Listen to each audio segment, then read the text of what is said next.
So this is a Poncelet mixed with a complete quadrilateral experiment. I have these four lines, 1, 2, 3, 4, and they're in generic position. Not so much. Let's place them in generic position here. And there's going to be 6 intersections between them, right? How many do I see here on screen? 1, 2, 3, 4, 5, and there's a 6th one probably happening over here. Yes, but let's say it's happening to the right of the screen down below. And what I did was the following. I did a cool parametrization of a point P1 on that first line, on this line over here, and I'm drawing an inconic or a conic that is tangent to the 4 lines of the complete quadrilateral.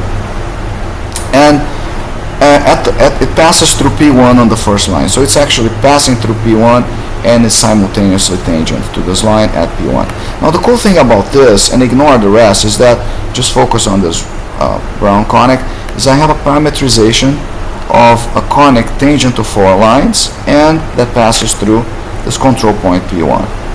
Now the cool thing about this is I can now define, I can pick for example a circle that passes through 3 of the 6 intersection points.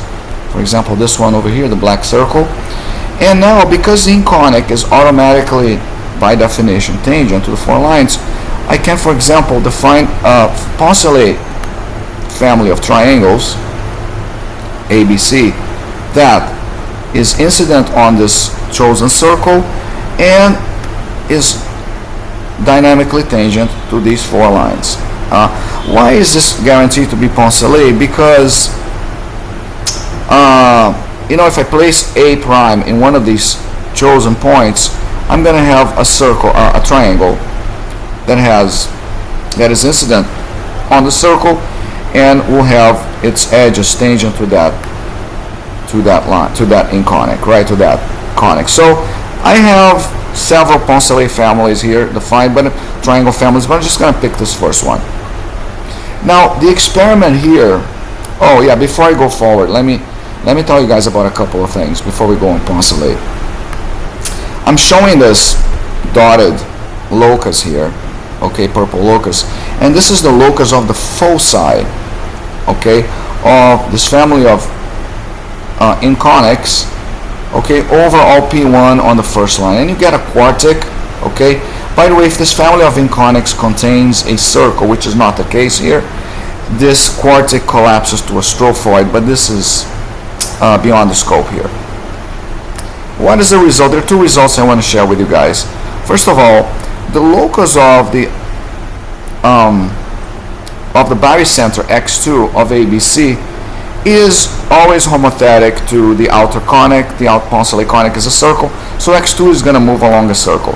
But the result I want to share with you here is that the center O2 of this locus, as I move my caustic in this family, seems to follow a straight line. I'm leaving a track here of where the O2s are, and this is very experimental, okay, but seems to follow a straight line which is parallel to this yellow line here, dashed line, called the Netwon line of the complete quadrilateral. The Netwon line of the complete quadrilateral passes through the midpoints of the 3 diagonals of the quadrilateral. Okay, so I'm not going to show the construction here, but this is the Netwon line. In fact, the center of this family of inconics is on the Netwon line. You can see the center, the yellow thing there, is on the Netwon line. Okay, so what I have been noticing experimentally is that the circular locus of X2, the center O2 of the circular locus, as I vary the inconic, okay, seems to follow a straight line, okay, and the straight line seems to be parallel to the Netwon line. The same thing is happening with X4. Let's go ahead and show X4.